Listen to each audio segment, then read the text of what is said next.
Bonjour, bien aujourd'hui la parution de cette très intéressante biographie consacrée à Jesse Owens par Monsieur Alain Foy va nous donner donc l'occasion de parler des JO de Berlin de 1936, prestation au cours de laquelle Jesse Owens réalisera plusieurs exploits qui rapporteront des médailles d'or aux USA, pour donc évoquer le tournage et l'élaboration d'un film qui est devenu mythique et culte, c'est-à-dire Olympia, les dieux du stade en français, réalisé par Leni Riefenstahl au cours de ces Jeux Olympiques.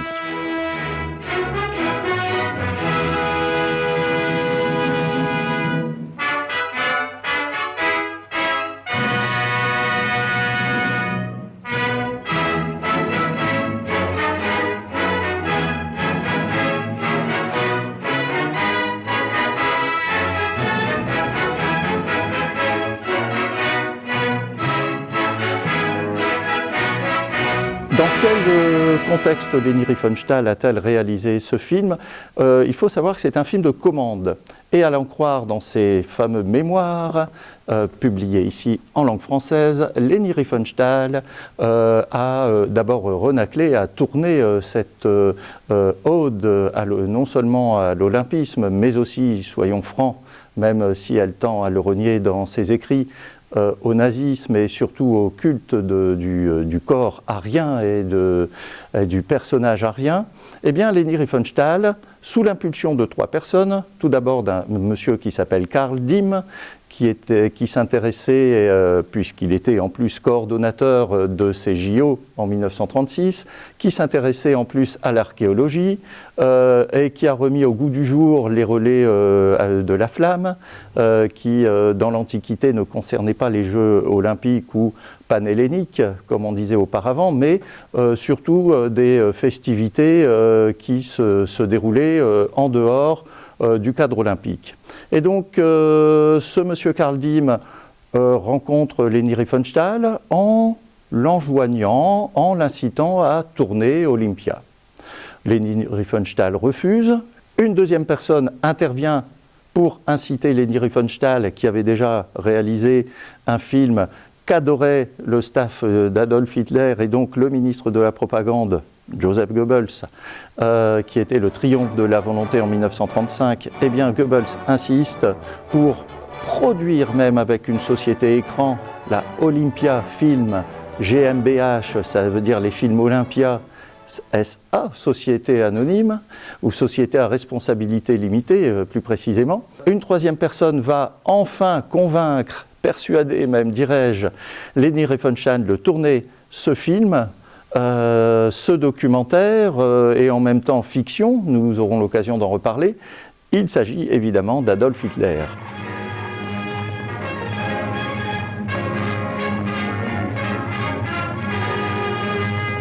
Le film donc va connaître une préparation assez intense, notamment aux abords du village olympique, dans un château. Il faut savoir que 300 personnes seront concernées par l'élaboration et le tournage de ce film, non seulement pour le montage, mais aussi pour le filmage, 60 opérateurs, une salle de montage entièrement dédiée chaque jour au développement de la pellicule tournée. Leni Riefenstahl était déjà une réalisatrice confirmée en Allemagne, reconnue aussi en Europe et même aux USA, puisqu'elle avait été finalement la vedette, nous pourrions dire, de films consacrés à la montagne, au ski, à l'alpinisme. C'était une athlète confirmée finalement. Eh bien, elle avait tourné une série de films sous la direction d'un monsieur qui s'appelait Arnold Fanck, et notamment des films consacrés à l'alpinisme, à l'ascension de montagne, et aussi L'enfer du Fitzpalu, notamment, très très beau film, qui est exalté le corps, l'alpinisme, l'exploit sportif.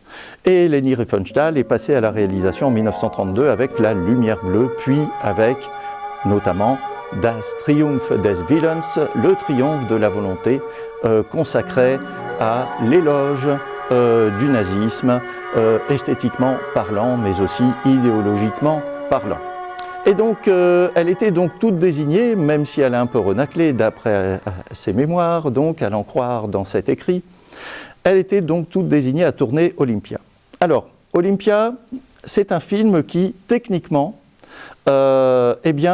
regroupe plusieurs façons de filmer les exploits sportifs ou les représentations sportives.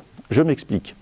Pour ce faire, elle a filmé les exploits de ces Jeux olympiques en employant déjà des téléobjectifs, en employant le ralenti, en faisant creuser quelques tranchées afin de pouvoir filmer au ras du sol, voire en contre-plongée, les athlètes afin de sublimer leur exploit, d'accord ? Et elle a aussi élaboré une technique de vue aérienne avec un dirigeable. Elle souhaitait le faire aussi en zeppelin, mais les responsables du comité international olympique ont refusé à la dernière minute. Mais nous avons quand même quelques vues aériennes tournées par dirigeable et aussi par des petits ballons munis par des petites caméras qui pouvaient filmer 5 minutes, un métrage de 5 minutes, qui était ensuite récupéré sous récompense des kidam qui interceptaient les caméras sur le sol. Et donc, il y a aussi, de la part de Leni Riefenstahl, une volonté aussi technique de montrer les prouesses des athlètes, notamment en faisant arrimer des caméras à un travelling automatique qui est en fait installé. Ce sont des barres de métal comme ça, parallèles, qui sont installées le long des parcours d'athlétisme au centre du stade pour pouvoir filmer en intégralité et dans la vitesse des athlètes ce genre de compétition. Et donc le travelling, évidemment aussi, on peut penser aussi aux échelles qu'elle a utilisées pour pouvoir filmer en plongée ou à hauteur d'homme, voire à hauteur de Dieu. Les dieux de l'Olympe, évidemment, ou les dieux d'Olympie, les exploits de certains athlètes, notamment les lanceurs de poids, ou les lanceurs de disques. En fait, pour parler de lanceurs de disques, je me permettrai aussi de résumer un petit peu l'esprit de ce film Olympia, les dieux du stade, qui est en 2 parties. C'est environ 3h30, découpé en 2 parties. La première partie, qui s'appelle la fête du peuple, est consacré tout d'abord par un prologue qui relie les JO de Berlin et donc les athlètes des années 30, notamment les athlètes allemands, à ceux de la Grèce antique. Et donc vous avez le disco-ball, le fameux disco-ball antique, qui par surimpression est ensuite transporté dans les années 30 via un athlète qui est ensuite comparé à ce mythe, à ce disco-ball de la Grèce antique. Il y a donc aussi dans la première partie, dans le prologue, qui dure assez longtemps, mais je pense qu'il y a une mise en scène, il y a une volonté idéologique du parcours de la flamme olympique, d'Olympie jusqu'à Berlin, plus de 3000 km, avec une musique sacralisante, avec une volonté de montrer cette flamme et son arrivée dans le fameux stade qui venait tout juste d'être construit et conçu par un certain Albert Speer, qui était un des architectes favoris d'Adolf Hitler. Et donc, il y a cette volonté de relier, de connecter l'idéal des éphèbes de l'Antiquité grecque à l'idéal physique, corporel des athlètes allemands, des Ariens, de 1936. Ensuite, qu'avons-nous dans la deuxième partie, qui est la fête de la beauté ? Cette fois-ci, la célébration de la beauté. Nous avons tout d'abord, dans une forêt, ça a été tourné certainement du côté du village olympique. Dans une forêt, nous avons des hommes, on dirait comme une troupe de rangers, comme une troupe de scouts, mais adultes, qui nagent le corps nu dans une rivière, et ensuite nous les voyons sous la douche, etc. Et oui, il y a, au cas où vous ne l'auriez pas deviné, une exacerbation du corps qui est montrée dans les deux films. Après ce prologue qui est de nouveau un éloge au physique, d'accord, et au sport qui développe le physique, mais pas le mental ni l'intellect, donc d'après Leni Riefenstahl et les théoriciens du Troisième Reich, eh bien nous avons l'ensemble des autres activités sportives olympiques, compétition, donc nous avons donc le golf, nous avons l'équitation, nous avons également le pentathlon, nous avons bon nombre de compétitions olympiques qui nous sont montrées, mais surtout la natation. D'accord ? Et d'ailleurs, la deuxième partie se termine par des corps qui sont en plongeon et qui sont pris au ralenti pour montrer la beauté des corps qui plongent dans, comment dirais-je, dans l'eau, dans la piscine olympique. Et donc, pour élaborer les vues sous-marines, très intéressant, Leni Riefenstahl et son équipe ont élaboré des caméras qui permettaient de filmer des plongées, voilà, et en sous-marin, comme un sous-marin, d'accord, des plongées sous-marines, des vues sous-marines plus précisément, pour pouvoir montrer également l'évolution des athlètes dans l'élément aquatique. Alors, j'ai oublié aussi une technique ou plusieurs techniques de filmage, je dirais même de cadrage propre à Olympia, la contre-plongée qui permet de montrer la puissance des athlètes qu'on relie au ciel, d'accord, puisqu'il y a l'élément ici céleste qui est invoqué.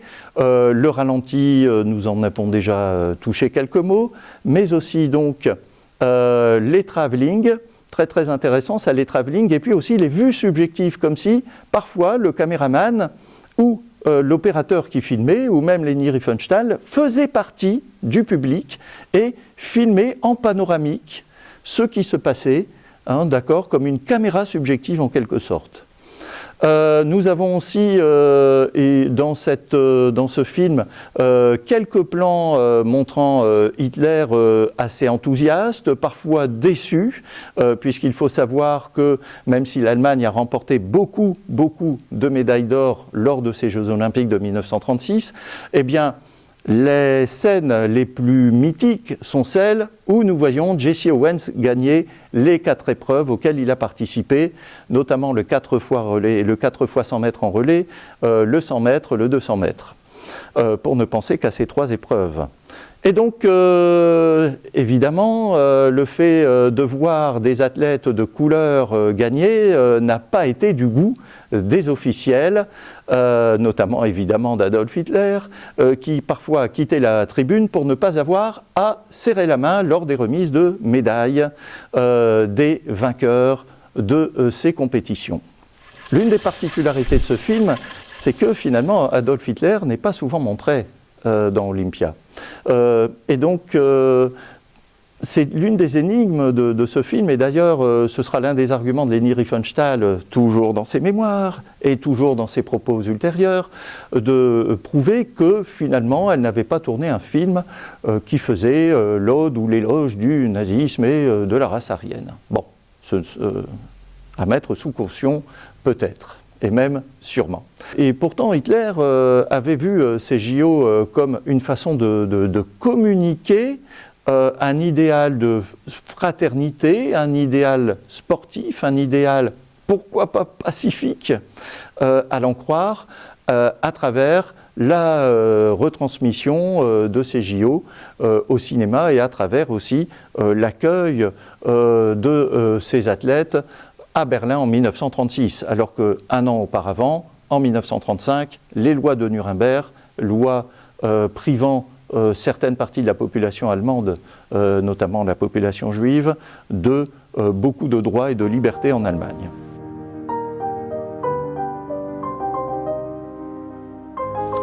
Je reviens donc au film. Il faut savoir que le film a été tourné dans des conditions assez épiques et athlétiques, j'en ai déjà eu l'occasion d'en parler, mais aussi dans des conditions parfois diplomatiquement difficiles. Je m'explique. Les arbitres, les officiels du Comité olympique international, même Joseph Goebbels parfois, sont venus un peu énervés, confier à Leni Riefenstahl que ses méthodes de tournage, notamment les tranchées, notamment le fait de montrer Jesse Owens, notamment le fait de tourner parfois de manière très dangereuse à la fois pour eux comme pour les athlètes, vu les volontés techniques et modernes et quasiment télévisuelles que nous utilisons encore aujourd'hui, eh bien les rebuter. Et Leni Riefenstahl finalement, diplomatiquement, parfois acceptait, parfois n'acceptait pas, et a tourné comme finalement elle le souhaitait. Alors, la réception du film. Il faut savoir que le film, et là d'ailleurs les officiels à la fois olympiques et les officiels du Troisième Reich ont un petit peu, j'allais dire, râlé également.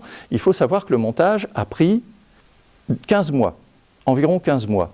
C'est-à-dire qu'il y avait 250 heures, je crois, de métrage, avec plusieurs types de pellicules, 3 pellicules, notamment une pellicule pour montrer le noir et blanc, l'utilisation aussi de filtres rouges, la pellicule Agfa, évidemment, c'était la pellicule officielle.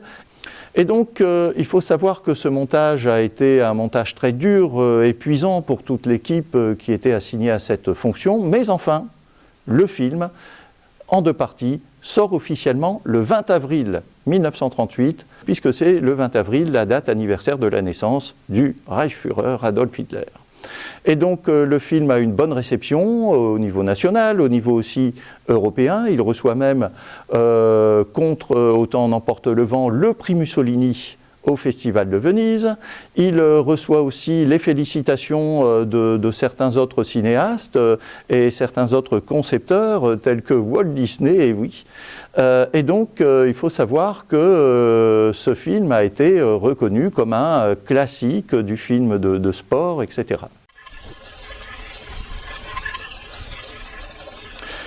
Alors ensuite, comment interpréter le film ? Alors, si on voit le film comme une ode au nazisme, comme une ode à l'idéal arien, nous avons raison. Il y a quand même cet effet de montrer le drapeau, les corps, cette association, comme je disais au préalable, entre l'éphèbe grec et l'éphèbe arien, pourrions-nous dire, est avérée. Ensuite, nous pouvons aussi voir le film comme une ode au corps sportif, et Leni Riefenstahl était dans cette idéologie-là également, comme un idéal de vie, comme un idéal, j'allais dire quasiment une abstraction. Le corps est vu comme une abstraction. C'est un éloge, ce film, pour le sport, c'est un éloge pour le corps sportif et non pas pour le corps intellectuel en quelque sorte. On peut y voir également un documentaire à valeur historique, d'accord, avec plusieurs scènes cultes et scènes clés, notamment le prologue Antiquité, âge moderne, Jesse Owens, les séquences avec Jesse Owens, les séquences de natation, par exemple, qui sont autant de scènes qui ont maintenant une valeur historique et, j'allais dire, aussi documentaire.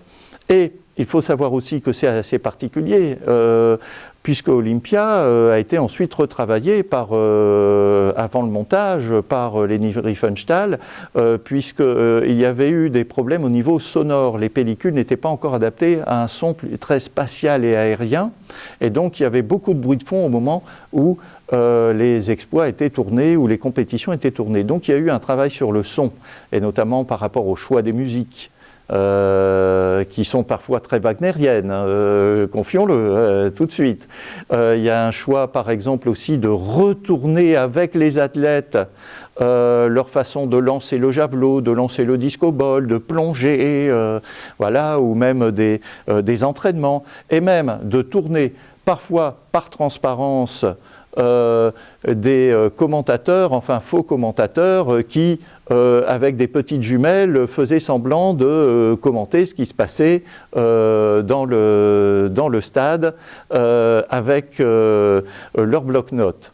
Et puis parfois avec du faux public et des faux commentateurs. Donc il y a cet aspect-là aussi, il y a cet aspect fiction derrière le documentaire. Alors, c'est un film aussi qui permet de se poser la question, l'esthétique et l'éthique. D'accord ? Parfois un film réussit esthétiquement et moralement, idéologiquement, discutable. C'est le cas ici. Je pense que le film peut et doit être revu avec cette caution-là. Le film peut et doit être revu en tenant compte des conditions et du contexte politique, idéologique dans lequel il a été tourné. Quoi qu'il en soit, le film maintenant, depuis 20 ans, depuis 2003, est la propriété du comité olympique et donc il existe en DVD, en Blu-ray me semble-t-il, dans une version telle que le voulait Leni Riefenstahl. Après sa dénazification, Leni Riefenstahl a tenté de tourner d'autres films, mais à chaque fois qu'elle a tenté de tourner d'autres films, bon, le passé l'a rattrapée. Elle a quand même tourné des films que l'on connaît moins, mais des documentaires de plongée sous-marine, et oui, et ça, il y a un lien avec Olympia, et aussi même plusieurs documentaires de mémoire, enfin une série de documentaires qui se passent au Soudan, avec une peuplade du Soudan. Et là, on ne peut que penser, avec ses rapports avec l'Afrique et l'éloge de cette population soudanaise, au fait que les exploits de Jesse Owens avaient été laissés au montage sans aucune coupure pour le film de Leni Riefenstahl. Et donc, comment juger cette cinéaste, actrice, documentariste, qui fut également accréditée comme photographe au JO de Munich en 1972, c'est dire. Parfois le passé voilà, et le destin nous rattrape. Alors Leni Riefenstahl esthétiquement a réalisé, j'allais dire, des films qui font partie de l'histoire, mais comme je disais voici quelques minutes, à mettre avec un regard, une distance critique, historique et idéologique.